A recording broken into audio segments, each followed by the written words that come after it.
Hi everyone, welcome back to this channel. In this tutorial, I will show you how to find the new locations in the latest visit update where you can catch radioactive mutation fish and fish it. So first you need to go to underwater city like this, and once you arrive there, just head to the main entrance point over here, and then from here just walk straight forward like this, and then just walk forward and then just turn right over here, and then just enter this tunnel, and then you will find a window like this, and then just enter it, and then you will see the door like this.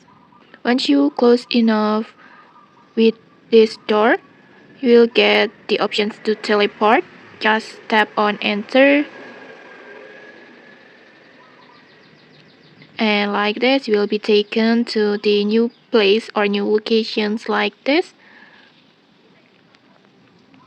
Over here we'll be taken to the new area that called sewer like this,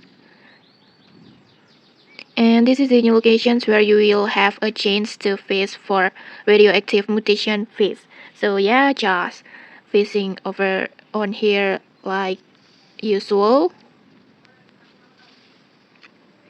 like this, and then so that's it, how you find the new sewer locations and fish it. If you found this helpful, don't forget to like, comment and subscribe for more tutorials. Thanks for watching and see you.